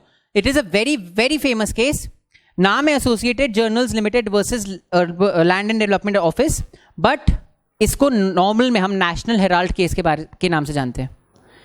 नेशनल हेराल्ड केस जिसमें सोनिया गांधी राहुल गांधी फंसे थे, इट इज दैट केस। अब सबको पता होगा, ठीक है। तो इस केस के भी फैक्ट्स आर टेढ़े, केवल फैक्ट्स थोड़े कॉम्प्लिकेटेड है, इसलिए आप देखो कि फैक्ट्स काफी लंबा गया है इसका, ठीक है, एक पेज तक तो फैक्ट्स ही चला है इसका। अपने फैक्ट्स डिस्कस करते हैं एंड उसके बाद रैशनल एकदम सिंपल सा है, चिंदी सा रैशनल है, ठीक है। तो ये अपने जल्दी से खत्म करते हैं। देखिए क्या हुआ था, आईएनसी बोले तो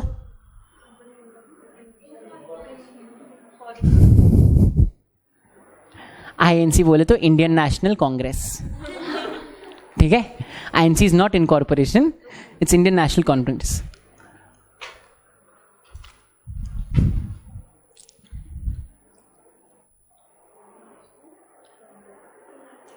ठीक है। नाउ इंडियन नेशनल कांग्रेस किसका खानदानी पुश्तैनी चीज है? गांधी फैमिली, नेहरू गांधी फैमिली, ठीक है। तो इंडियन नेशनल कांग्रेस ने एक कंपनी है एजेएल, एसोसिएटेड जर्नल्स लिमिटेड, जो कि अपना इस केस में क्या है, एपेलेंट है, उसको 90 करोड़ का लोन दिया था।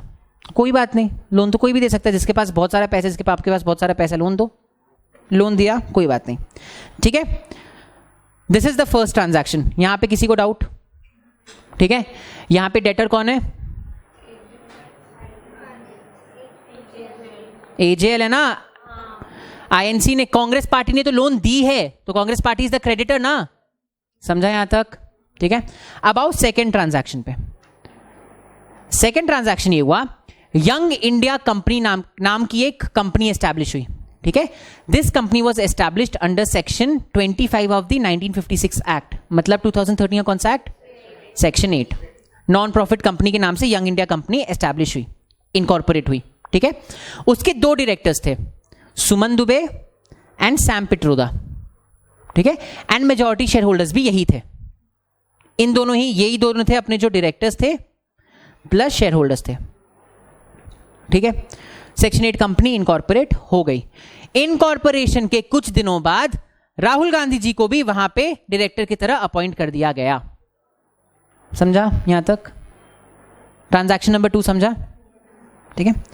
नाउ कुछ दिन के बाद, ठीक है, ये ट्रांजैक्शन होने के बाद राहुल गांधी अब डायरेक्टर है, तो अब बेसिकली यंग इंडिया के पास कितने डायरेक्टर्स है? 3, Suman Dubey, Sam Pitroda and Rahul Gandhi. Share holders कितने? 2, Suman Dubey and Sam Pitroda. Rahul Gandhi does not have any shares अभी तक। यहां तक समझा सबको? ठीक है।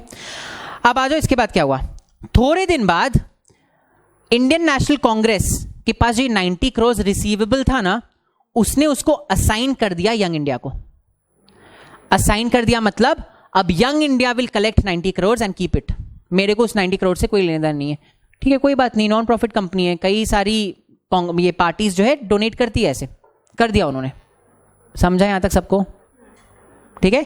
सो 90 करोड़ का लोन जो कि कांग्रेस को वापस मिलने वाला था, उन्होंने वो वापस लेने का राइट दे दिया यंग इंडिया को। अब यंग इंडिया वो 90 करोड़ वापस लेगी और वापस लेके अपने पास रख लेगी, तो बेसिकली 90 करोड़ यंग इंडिया को मिला, ठीक है। आ जाओ नेक्स्ट। साथ ही साथ यंग इंडिया को एक और लोन मिला डिटॉक्स नाम की एक कंपनी से 1 करोड़ का। मतलब ये 1 करोड़ यंग इंडिया ने लोन लिया, तो यंग इंडिया के पास फिलहाल लायबिलिटी कितने का है? 1 करोड़ का। यंग इंडिया के पास लायबिलिटी 1 करोड़ है, असेट 90 करोड़ है। समझा? ठीक है, समझा? यहां तक सबको क्लियर है? वो 90 करोड़ का जो लोन असाइन हुआ है, उसका मतलब समझ में आ रहा है आपको कि कांग्रेस को जो 90 करोड़ मिलने वाला था, वो उन्होंने दान में दे दिया यंग इंडिया को कि अब 90 करोड़ तुम लेना। यहां तक समझा सबको? इसके बाद क्या हुआ? कुछ महीने बाद, ठीक है, यंग इंडिया ने अपने और शेयर्स इशू किए। और शेयर्स किसको इशू किए? सोनिया गांधी, राहुल गांधी, ऑस्कर फर्नांडिस एंड मोतीलाल वोहरा, ठीक है, ये 4 लोगों को शेयर्स इशू हुए। साथ ही साथ डायरेक्टर्स जो थे, वो डायरेक्टर्स में सोनिया गांधी आ गई एक और डायरेक्टर बन के, ऑस्कर फर्नांडिस एक और डायरेक्टर बन गए एंड मोतीलाल वोहरा एक और डायरेक्टर बन गए। समझा? ठीक है।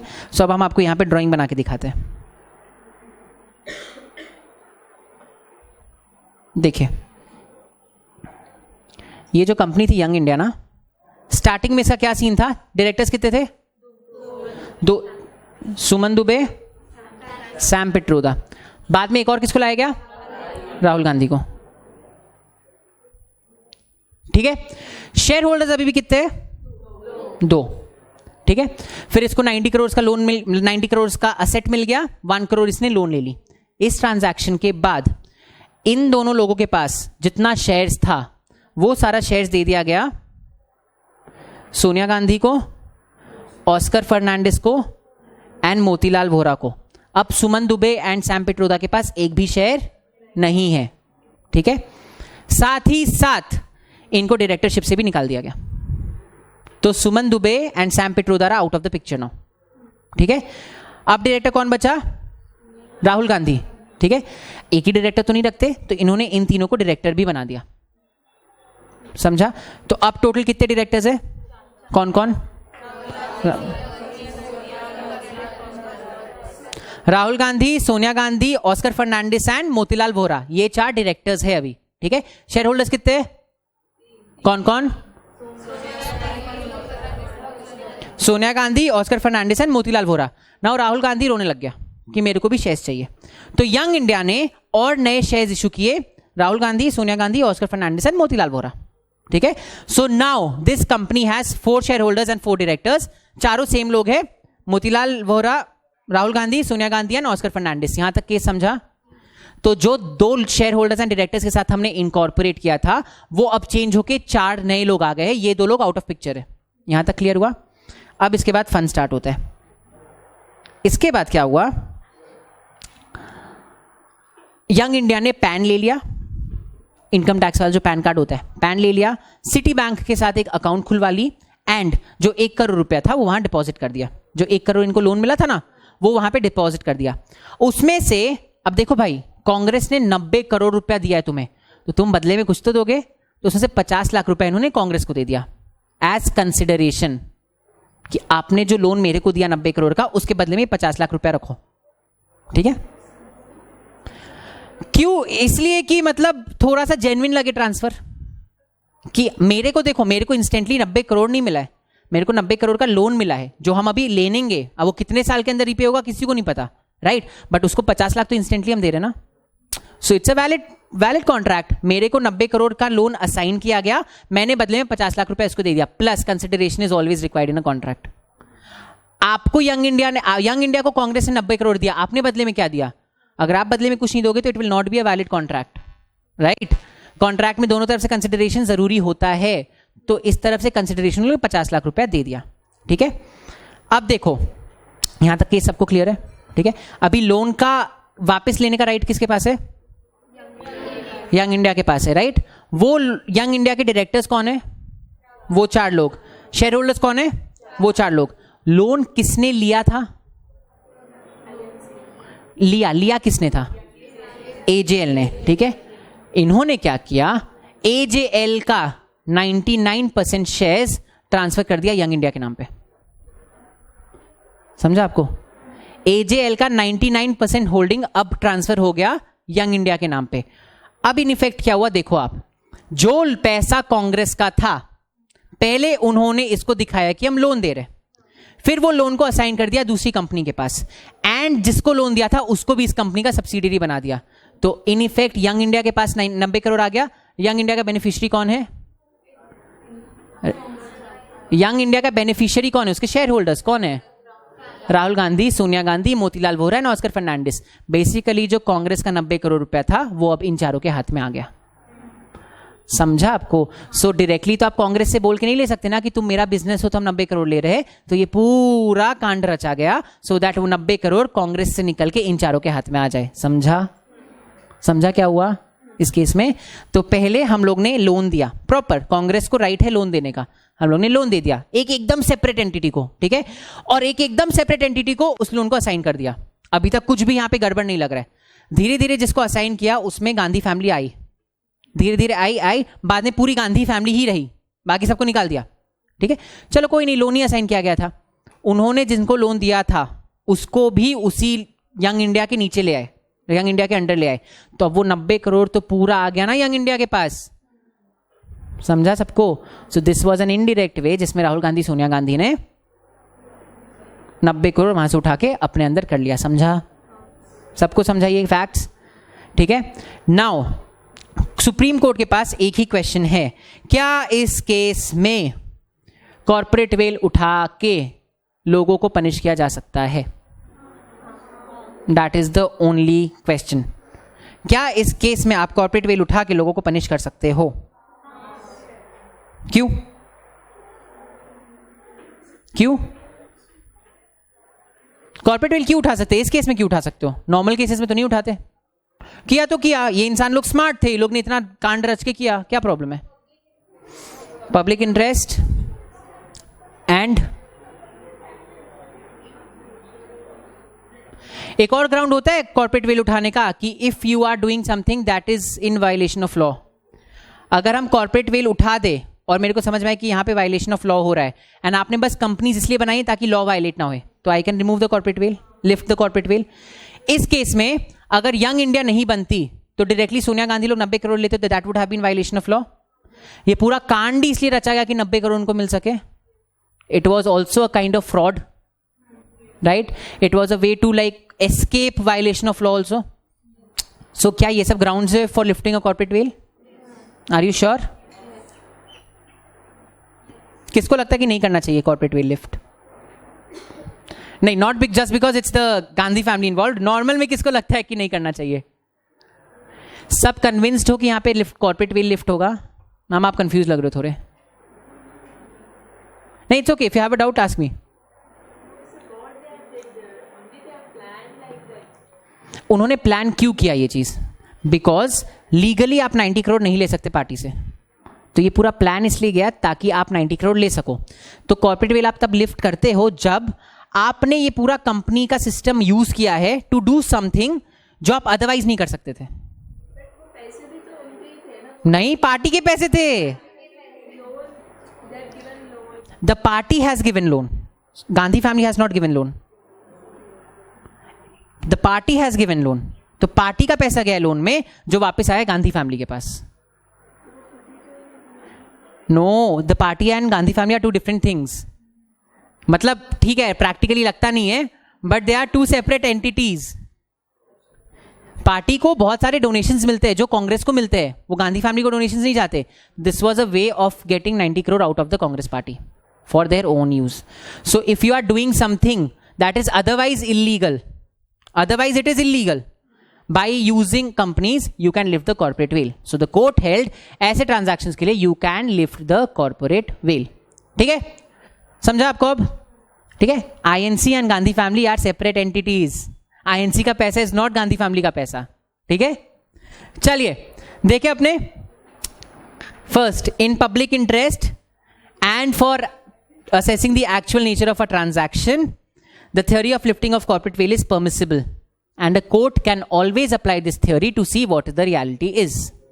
ठीक है, समझा? Second,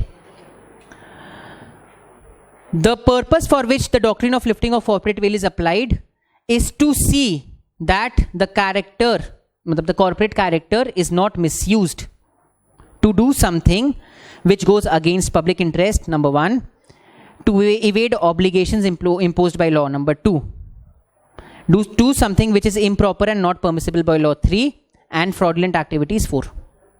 समझा? तो यहां पे उन्होंने वही चीज की, something that is not allowed by law, जो आपको लॉ अलाउ नहीं कर रहा है, बट आपने कंपनीज को यूज करके वो किया है। समझा? ठीक है, उसके बाद इंस्टेंट केस के बारे में बोला है, the entire transaction of transferring the shares of AJL to Young India was nothing but a clandestine and surreptitious transfer of interest to Young India। मतलब बेसिकली fraudulent intention के साथ ये चीज किया जा रहा था। सबको समझा? ये केस समझा? कन्विंस्ड हो कि यहां पे लिफ्ट होना चाहिए था कॉर्पोरेट वेल? पक्का आप कन्विंस्ड हो मैम? क्यों हुआ? बिकॉज लोग ने एक तो फ्रॉड किया, एंड सेकेंडली अगर वो लोग ये कॉर्पोरेट पूरा ये कंपनीज नहीं बनाते तो क्या डायरेक्टली गांधी फैमिली ले सकती थी 90 करोड़? नहीं ले सकती थी। It is not allowed by law, इसलिए पूरा ये कांड रचा गया। So that these things are classic cases जहां पे आप lifting of corporate veil actually करते हो। समझा सबको? ठीक है, तो यहां पे कोर्ट हेल्ड कि हम कॉर्पोरेट वेल लिफ्ट करेंगे। वेरी स्लीपी यू आर ना? चलो, तो आज के लिए यहीं रुकते अपने। आज हम लोग ने फाइनली 5 केसेस वाला टारगेट अचीव किया। I am so glad. ठीक है, चलिए तो एक बार क्विक रिवीजन करते हैं। पहला केस हम लोग ने देखा कौन सा, कैनरा बैंक वाला, जहां पे बोला गया था कि अगर स्पेशल कोर्ट्स एक्ट को अमेंड करके बोला जा रहा है कि इन पर्टिकुलर डेट्स के बीच में कुछ भी अगर ट्रांजैक्शन हुआ है एंड उससे रिलेटेड कोई भी डिस्प्यूट हो रहा है तो वो स्पेशल कोर्ट के पास जाएगा, मतलब वो स्पेशल कोर्ट के पास जाएगा। Why? Special acts will always prevail over the general acts. Second case कौन सा था? Singer India limited. वहां पे ऐसा बोला गया कि हम लोग ने जो भी अपना लीज होल्ड राइट्स ट्रांसफर किया है that is first under compulsion made by law and secondly it's the same entity. So आप कॉर्पोरेट वेल लिफ्ट करके देखो, it's the same people. Are these two things allowed? Why? First वाला क्यों नहीं? वो तो सेकेंड वाला कि सेपरेट लीगल एंटिटी हो और कॉर्पोरेट वेल लिफ्ट करने का राइट मेरे को है, जजेस को है। कंपनीज के नॉट कमेंट से कि लिफ्ट करके देखो। एंड सेकेंडली अगर आप ये बात बोल रहे हो कि हाई कोर्ट का order in the scheme of amalgamation वाला पूरा प्रोसेस में is a compulsion made by law, तो that is not true because आप खुद से जाते हो कोर्ट के पास। ठीक है, so that is also not allowed, आपको परमिशन लेना चाहिए था। ठीक है, third case Indian sugar company वाला केस। इंडियन शुगर कंपनी ने अमेलगमेशन के पहले अक्रूवल बेसिस पे बेनिफिट लिया। आफ्टर अमेलगमेशन सरस्वती बोल रही है मेरे को कैश बेसिस पे बेनिफिट मिलना चाहिए। क्या मिलना चाहिए? एज पर सुप्रीम कोर्ट मिलना चाहिए बिकॉज सेपरेट लीगल एंटिटी है। सो सुप्रीम कोर्ट ने बोला वो कंपनी अब मर चुकी है, खत्म हो चुकी है, असली इनको नुकसान हुआ है, एक्सपेंस इन्होंने बेयर किया, तो they should get the benefit. ठीक है, next case Sawalka group and Gupta group. ठीक है, Sawalka group and Gupta group में हम लोग ने देखा कि गुप्ता ग्रुप ने बेमतलब का बदतमीजी करके बहुत सारी चीजें की थी, जैसे उन्होंने बोनस शेयर इश्यू किया था ये बोल के कि हमें और पैसा चाहिए। क्या आप बोनस शेयर कभी भी ज्यादा पैसा के लिए करते हो? नहीं, जब आपके पास ज्यादा पैसा हो जाता है तब आप बोनस शेयर इश्यू करते हो। So that was cancelled. Preference shares को कन्वर्ट कर दिया था इक्विटी शेयर्स में। कौन से प्रेफरेंस शेयर्स थे ये? जो ऑलरेडी 2 साल पहले रिडेम्पशन पीरियड जिसका खत्म हो चुका था। क्या आप ऐसा कर सकते हो? नहीं। डायरेक्टर्स को उन्होंने बेमतलब का निकाल दिया था चीटिंग से। क्या कर सकते हो वो? नहीं। Do these acts amount to oppression and mismanagement? Yes they do. So oppression mismanagement वाला केस एस्टैब्लिश हो गया था। And the last case that we saw was case number 5, national herald case, जिसका पूरा नेम इज, क्या नाम है यार? Associated journals limited versus land and development officer. Delhi high court का केस था। इसमें हम लोग ने देखा कि इंडियन नेशनल कांग्रेस उसके रिलेटेड पार्टीज ने कैसे 90 करोड़ का पूरा घपला किया था एंड वी रियलाइज्ड कि स्पेशली ऐसे केसेस में we can lift the corporate veil. This case merely dealt with corporate veil lift करना चाहिए या नहीं। यहां हम लोग ने देखा नहीं अभी तक कि लोग ने सही किया है गलत। अभी हम बस यही देख रहे हैं कि कॉर्पोरेट वेल लिफ्ट होना चाहिए या नहीं, विच द कोर्ट सेड कि हाँ लिफ्ट होना चाहिए। ठीक है, that was it for today. I will see you guys at the same time tomorrow. Thank you so much.